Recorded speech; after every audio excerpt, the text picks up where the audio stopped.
जय हिंद साथियों। एक्सेलेंसी आज चैनल पे आप सभी का स्वागत है। कैसे हैं आप सभी? आई होप आप सभी लोग अच्छे होंगे और अपनी पढ़ाई अच्छे से कर रहे होंगे। तो अभी हम अपना कंप्यूटर का सीरीज स्टार्ट किए हुए हैं और हम 15 से 20 क्वेश्चंस को अपनी क्लास में देखते हैं। ठीक है, तो आज की क्लास में हमारा पहला क्वेश्चन है, which of the following output devices is used to present to a large number of people. बड़ी संख्या में लोगों के सामने प्रस्तुतिकरण के लिए निम्नलिखित में से किस आउटपुट डिवाइस का उपयोग किया जाता है? तो पहला ऑप्शन है प्रोजेक्टर, दूसरा touch pad, CD ROM and pen drive. इसका आंसर क्या हो जाएगा? प्रोजेक्टर। आजकल हम देखते हैं किसी भी कंपनी का पीपीटी प्रेजेंटेशन होता है, ये पावर पॉइंट उसका पावर प्रेजेंटेशन या फिर हम जो हमारा मैच होता है लाइव क्या वो प्रोजेक्ट होते रहते हैं जिसको हम लाइव देख पाते हैं। तो यानी बड़े लेवल पे क्या किसी भी ऑडिटोरियम में बड़े लेवल पे पर्दे पे जो हम रिफ्लेक्ट करते हैं उस चीज को हम प्रोजेक्टर बोलते हैं। और इस प्रोजेक्टर इसका आंसर हो जाएगा ऑप्शन नंबर ए। अभी टच पैड क्या होता है, जैसे मैं अभी आपको पढ़ा रही हूँ तो हम इस टच पैड पे क्या स्टाइलस को यूज करके आपको इस पे कुछ लिखते हैं। फिर जैसे मोबाइल हो गया टच स्क्रीन होता है ना, हम कुछ भी क्लिक करें तो वो आसानी से खुल जाता है, तो वो टच पैड हो गया। मैं सीडी रोम क्या होता है, इसका फुल फॉर्म होता है, मैं यहाँ लिखती हूँ, compact disc read only memory. ठीक है, इसका सीडी रोम का फुल फॉर्म क्या होता है? Compact disc read only memory. और पेन ड्राइव क्या होता है? एक हार्ड डिस्क का होता है पेन ड्राइव जिसमें हम डाटा को परमानेंटली स्टोरेज करते हैं, तो वो हमारा पेन ड्राइव होता है। सीडी रोम, सीडी रोम का फुल फॉर्म क्या है? Compact disc read only memory. अब इसको किसने खोजा था? तो 1979 में जेम्स रसेल नाम के साइंटिस्ट ने इसको बनाया था।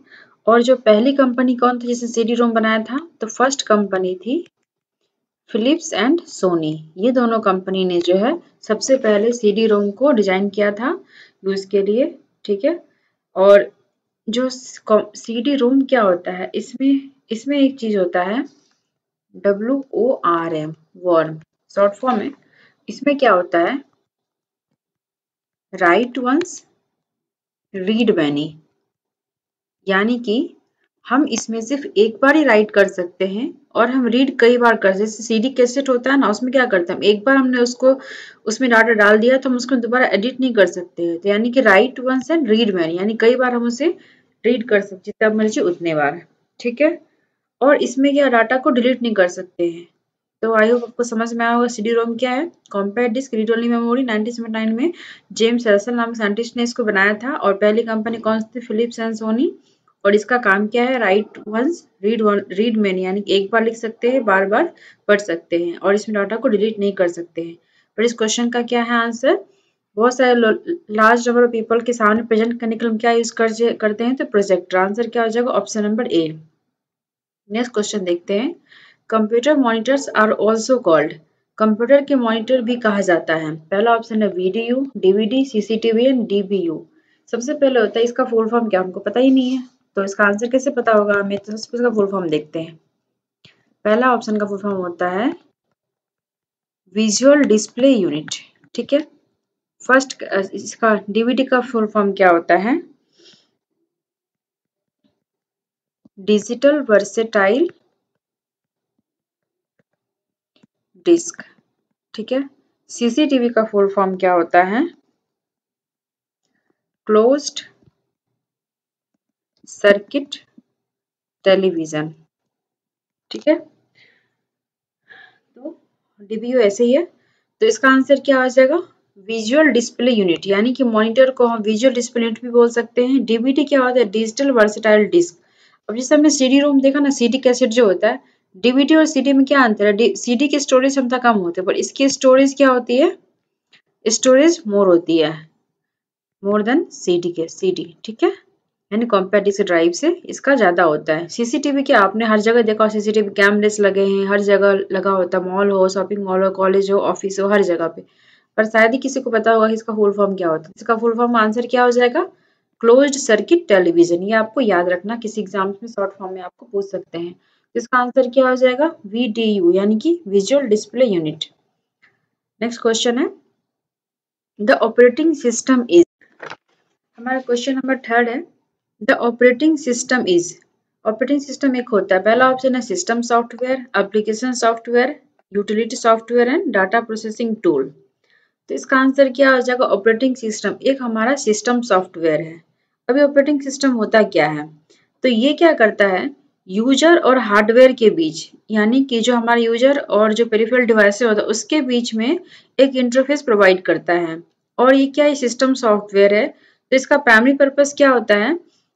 कंप्यूटर को ईजियर टू यूज, यानी कंप्यूटर को यूज करने के लिए बहुत ही ईजी बना देता है इस ऑपरेटिंग सिस्टम को यूज करने के बाद। और इसका फंक्शंस क्या क्या है? तो डाटा को प्रोसेस करना, रिसोर्स प्रोवाइड करना, कंट्रोल करना, मेमोरी को मैनेज करना, इनपुट आउटपुट डिवाइसेस को मैनेज करना, फाइल को मैनेज करना, ये सब इसके क्या है? इसके यूज हैं। और इसके जैसे अब सिस्टम सॉफ्टवेयर क्या हो, इसके एग्जाम्पल क्या हो सकते हैं? जैसे हम अपने सिस्टम में क्या विंडोज लगाते हैं ना,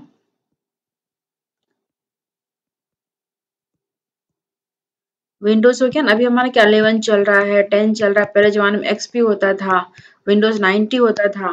तो ये सब क्या हमारा ऑपरेटिंग सिस्टम का एग्जाम्पल। जैसे मैक, एप्पल में क्या होता है, मैक मैक ऑपरेटिंग सिस्टम। तो ये सब क्या सिस्टम सॉफ्टवेयर के एग्जाम्पल्स हो गए। अब देखते हैं दूसरा ऑप्शन, एप्लीकेशन सॉफ्टवेयर क्या है। एप्लीकेशन सॉफ्टवेयर क्या होता है?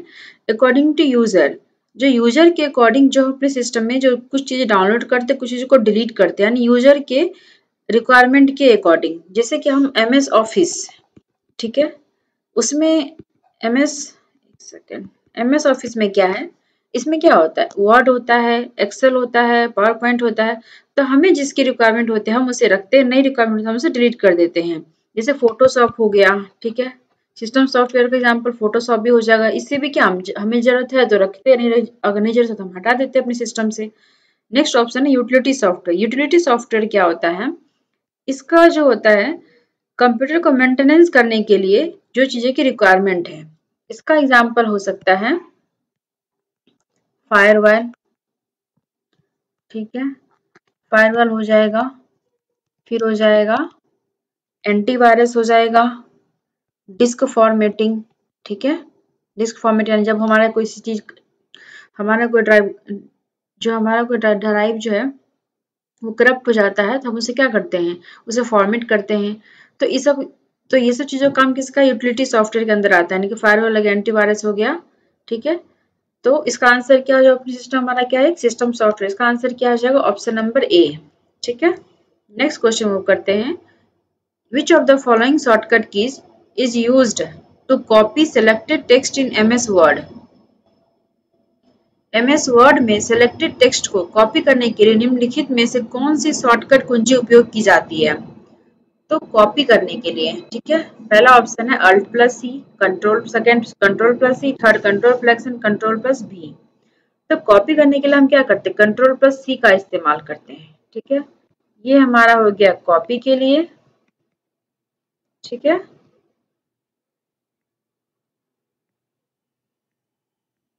ये हमारा कॉपी करने के लिए। कंट्रोल प्लस एक्स क्या होता है? कंट्रोल प्लस एक्स हम यूज करते हैं कट करने के लिए, कोई चीज को, किसी पैराग्राफ को या फिर किसी वर्ड को कट करना हो, और इसको यूज करते, कंट्रोल प्लस बी को यूज करते हैं हम पेस्ट करने के लिए। तो आंसर क्या हो जाएगा? ऑप्शन नंबर सी, यानी control plus C, sorry option number B, control plus C is the answer of this question. Question number 5, which of the following shortcut commands is used to point to print word document। Word दस्तावेज print करने के लिए निम्नलिखित में से किस shortcut command का उपयोग करते हैं? पहला है control plus O, second control plus P, third control plus B and fourth is control plus D. तो प्रिंट करने के लिए हमें क्या यूज करते हैं? Control plus P. अब कंट्रोल प्लस पी हमारा हो गया प्रिंट के लिए। अभी हम कंट्रोल प्लस बी क्या होता है? पेस्ट करने के लिए। कंट्रोल प्लस ओ क्या होता है? तो फाइल ओपन करने के लिए, ठीक है। कंट्रोल प्लस डी होता है ओपन डायलॉग बॉक्स, ठीक है। तो हमारा आंसर क्या हो जाएगा? कंट्रोल प्लस पी प्रिंट करने के लिए यूज करते हैं। Option number B is answer of this question. Move to the next question. Next question is question number 6, which of the following shortcut keys is used to move to the top of an MS Word document। MS Word दस्तावेज के शीर्ष पर जाने के लिए निम्नलिखित में से किस शॉर्टकट कुंजी का उपयोग किया जाता है? तो पहला ऑप्शन है control plus home, second control plus end, alt plus end and alt plus home. तो इसका आंसर क्या हो जाएगा? ऑप्शन क्वेश्चन नंबर 6 का आंसर क्या हो जाएगा? हमें क्या बोल रहा है? टॉप पे मूव, यानी किसी भी डॉक्यूमेंट हमारा जो MS वर्ड होता है इसके टॉप पे मूव करना है। तो इसका आंसर क्या हो जाएगा? Control plus home, option number ए। अब कंट्रोल प्लस इंड क्या होता है? तो सबसे लास्ट पे जाने के लिए हम, ये हो गया टॉप और ये हो गया लास्ट पे, यानी ये हो गया स्टार्ट पे जाने के लिए कंट्रोल प्लस होम और एंड और लास्ट पे जाने के लिए कंट्रोल प्लस इंड का इस्तेमाल करते हैं। तो option number A is answer of this question. Next question, question number 7। Which shortcut key is used to undo the last action in a document? दस्तावेज में अंतिम कार्यवाही पूर्ववत करने के लिए किस शॉर्टकट कुंजी का उपयोग किया जाता है? पहला ऑप्शन है control plus you, second control plus D, third control plus action, fourth is control plus Z. ठीक है, तो हमें क्या करना? अंडू करना है। अंडू करने के लिए हम कंट्रोल प्लस जेड का इस्तेमाल करते हैं। ठीक है, अंडू आपको कभी कभी क्वेश्चन में ऐसे सिंबल दे देते, इस तरह का जो सिंबल होता है यानी कि लेफ्ट राइट की तरफ एरो होगा तो हमारा वो होता है अंडू करने के लिए, यानी कि इसको बोलते हैं undo. Control plus Z use करते हैं। अभी हम देखो कंट्रोल प्लस एक्स क्या है, तो कट करने के लिए। कंट्रोल प्लस डी क्या है? Open dialog box. ठीक है, डायलॉग बॉक्स को खोलने के लिए हम इसको इस्तेमाल करते हैं कंट्रोल प्लस डी को। ठीक है, इसका आंसर क्या हो जाएगा? Option number D. Next question देखते हैं, यहाँ पे देख लेते हैं। अंडू के लिए कंट्रोल प्लस जेड, यानी एक होता है रेडो। रेडो के लिए क्या होता है? इसका एरो राइट से लेफ्ट की तरफ जाता है और इसका शॉर्ट फॉर्म क्या होता है? तो कंट्रोल प्लस वाई। ठीक है, कंट्रोल प्लस वाई हो जाएगा इसका हम रेडियो के लिए यूज करते हैं, अंडू के लिए इसका कंट्रोल प्लस जेड का इस्तेमाल करते हैं। तो option number D is answer of this question. Next question, question number 8। Which of the following is not a GUI based operating system? निम्नलिखित में से कौन GUI आधारित ऑपरेटिंग सिस्टम नहीं है? तो हमने पहले भी क्लास में देखा GUI क्या होता है। ये होता है ग्राफिक्स यूजर इंटरफेस। GUI का फुल फॉर्म क्या होता है? Graphics user interface.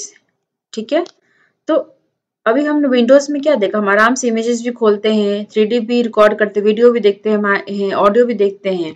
ठीक है, तो इसका आंसर क्या हो जाएगा? तो और दूसरा मैक ऑपरेटिंग सिस्टम भी हमारा हो गया ग्राफिक यूजर इंटरफेस। क्रोम भी हमारा क्या हो गया? Graphic user interface, Chrome operating system. तो इसका आंसर क्या है? MS-DOS। MS-DOS क्या होता है? CUI। ये क्या होता है? Character user interface. ठीक है, कैरेक्टर यूजर इंटरफेस। इसका आंसर क्या हो जाएगा? MS-DOS। MS-DOS क्या है? एक GUI बेस्ड ऑपरेटिंग सिस्टम नहीं है। तो option number A is the answer of this question. Next question, question number 9। Which one of the following is not an internet browser? निम्नलिखित में से कौन एक इंटरनेट ब्राउजर नहीं है? सबसे पहले एप्पल सफारी, ये तो हमारा इंटरनेट ब्राउजर है। ओपेरा मिनी भी है हमारा, इस पे हम क्या साइट खोलते हैं। पर पिकासा का एक इमेज के लिए यूज करते हैं। ठीक है, ये हमारा क्या फोटोज वगैरह सेव करने के लिए हम इसका इस्तेमाल करते हैं। तो ये हमारा क्या इंटरनेट ब्राउजर नहीं है। आंसर क्या आ जाएगा? Option number D, Picasa. Next question है क्वेश्चन नंबर 10। CMOS का पूर्ण रूप क्या है? What is the full form of CMOS? अब ये पहला ऑप्शन है complex metal oxide semiconductor, second complementary metal oxide semi processor, third option is complementary metal oxide semiconductor and fourth option is complex metal oxide semi processor. तो इसका answer क्या हो जाएगा? Option number C, complementary metal oxide semiconductor. यानी CMOS क्या होता है? इसका फुल फॉर्म क्या हो जाएगा? Complementary metal oxide semiconductor. अब इसका यूज क्या आज की डेट में? तो हम सबको पता है जो CMOS होता है एक सेमीकंडक्टर चिप है। ये क्या है? हमारा एक सेमीकंडक्टर चिप है जिसको कि हम यूज करते हैं जितने भी इलेक्ट्रॉनिक्स डिवाइसेस होते हैं ना, इलेक्ट्रॉनिक गैजेट्स।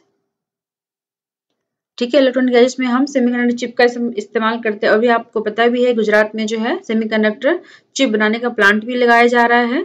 तो ये बहुत ही आज की डेट में सबसे इम्पोर्टेंट चीज है। सेमीकंडक्टर चिप का इस्तेमाल हर चीज में होने लगा है। तो यहाँ पे आंसर क्या हो जाएगा? ऑप्शन नंबर सी, CMOS का full form complementary metal oxide semiconductor. Next question है क्वेश्चन नंबर 11।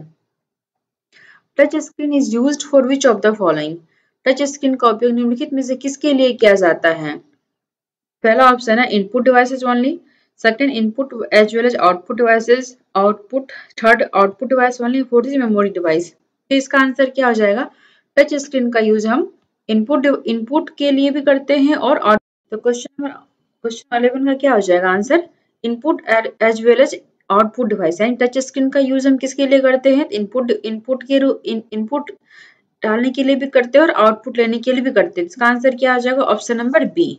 ठीक है, नेक्स्ट क्वेश्चन हम देखते हैं। The terms HD, SD, VGA etc are related to HD, SD, VGA आदि शब्द शब्द निम्न में से किससे संबंधित है। पहला ऑप्शन है quality performance, second sound quality, and third memory capacity, and fourth है प्रोसेसिंग पावर। तो इसका आंसर क्या हो जाएगा, साउंड क्वालिटी। अब साउंड क्वालिटी क्यों क्यों हम बोलते हैं, तो सबसे पहले हम इसका फुल फॉर्म देखते हैं। HD का फुल फॉर्म क्या होता है, हाई डिफिनेशन ऑडियो। ठीक है, SD का फुल फॉर्म क्या होता है, स्टैंडर्ड डिफिनेशन ऑडियो। ठीक है, VGA का फुल फॉर्म क्या होता है, वीडियो ग्राफिक्स एरे। ठीक है, तो ये तीनों का हम इस्तेमाल करते हैं साउंड की क्वालिटी इंक्रीज करने के लिए, हम इसका इस्तेमाल करते थे। ये तीनों टर्म किससे रिलेटेड हो जाएगा हमारा, साउंड क्वालिटी से। ठीक है, next option number B is the answer of this question. Question number 13, next question number 13 देखते हैं। Which of the following is a mobile operating system, निम्नलिखित में से कौन एक मोबाइल ऑपरेटिंग सिस्टम है। यहाँ पे ऑप्शन क्या क्या है, विंडोज 95, ये तो होगा ही नहीं। दूसरा है सोलारिस ऑपरेटिंग सिस्टम, ये भी नहीं है। MS DOS, ये भी नहीं है क्योंकि ये तो ऐसे भी CUI है, कैरेक्टर इंटरफेस। नेक्स्ट ऑप्शन है ऑप्शन नंबर डी यानी एंड्रॉइड। हम सबको पता है हमारे हाथ में कौन से फोन होते हैं, 90% लोगों के हाथ में तो एंड्रॉइड फोन। ठीक है, इसका आंसर क्या हो जाएगा, मोबाइल ऑपरेटिंग सिस्टम कौन सा है, तो Android operating system is mobile operating system, and option D is answer of this question. Next question है क्वेश्चन नंबर 14।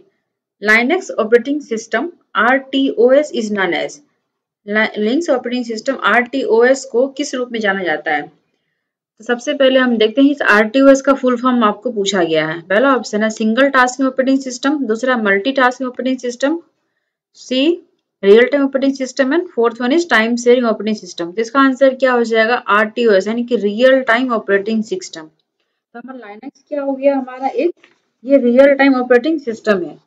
इसको कब बनाया गया था, तो 1991 में लाइनक्स टॉरवाइट्स करके एक साइंटिस्ट था, उसके द्वारा इसे बनाया गया था। ठीक है, और एक लाइनक्स क्या हमारा एक ओपन सोर्स ऑपरेटिंग सिस्टम है। ठीक है, ओपन सोर्स ऑपरेटिंग सिस्टम है ये, जो कि यूज्ड एज सर्वर, यानी कि हम इसको एक सर्वर की तरह भी इस्तेमाल कर सकते हैं। यानी कि जो लाइनक्स हमारा उसे 1991 में लाइनक्स टॉरवाइट्स के द्वारा बनाया गया था। ये ओपन सोर्स ऑपरेटिंग सिस्टम है और ये रियल टाइम ऑपरेटिंग सिस्टम यानी कि रियल टाइम डाटा के ऊपर ये हमारा काम करता है। और अभी इसके क्या बहुत सारे वर्जन है। ठीक है, तो अभी क्या आपको लाइनक्स मिंट भी आ गया है अभी। ठीक है, एक आता हमारा उबंटू।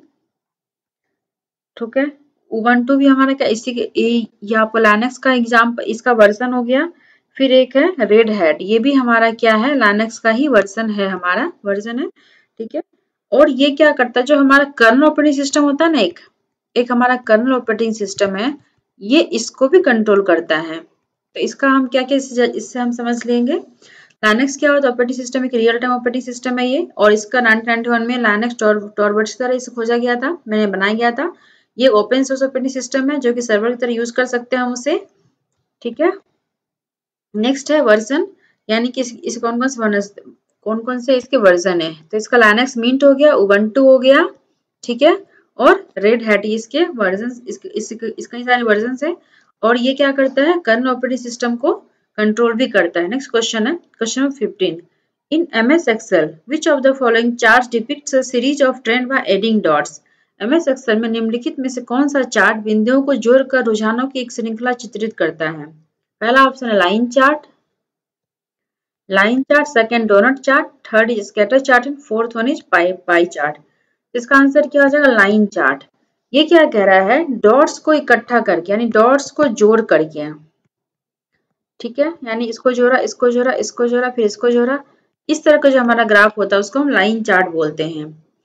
डोनट चार्ट क्या होता है? ये एक पाई चार्ट, और पाई चार्ट क्या होता है? जो हमारे ट्रायंगल में हम परसेंटेज को देख, हमारा क्वेश्चन 15 का क्या हो जाएगा? एमएस एक्सेल में हम जो following charts depicts the series of trends by adding dots, then dot को ऐड करके क्या एक लाइन बनता है हमारा, तो इसका आंसर क्या हो जाएगा? Line chart.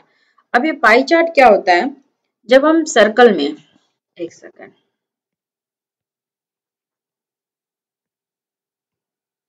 जो हमारा पाई चार्ट क्या होता है, ये क्या करता है? हमारे सर्कल में 100% चीजों को ये 360 डिग्रीज में डिवाइड करके हम परसेंटेज में देखते हैं। ये हमारा हो गया, ये हमारा होता है पाई चार्ट, ये हमारा हो गया लाइन चार्ट। और ये स्कैटर क्या होता है? ये डॉट डॉट डॉट डॉट करके ऐसे दिया रहता ना, एक सेकंड, इस तरह करके दिया रहता कई सारे, तो वो होता है हमारा स्कैटर्ड चार्ट। डोनट चार्ट क्या होता है? ये भी एक तरह का जो हमारा वो पाई चार्ट की तरह होता है, पर इसमें क्या होता है? इस तरीके से होता है, वो यहाँ पे वो डिवाइडेड होता है जो उनका कंट्रीब्यूशन होता है, तो इसको हम बोलते हैं डोनट चार्ट। ये हमारा हो गया डोनट और ये हमारा हो गया स्कैटर। ठीक है, इसका आंसर क्या हो जाएगा? Line chart. ठीक है, तो आई होप आपको ये सारे क्लास क्वेश्चन समझ में आए होंगे। आप इस क्वेश्चन को बार बार रिवाइज कीजिए।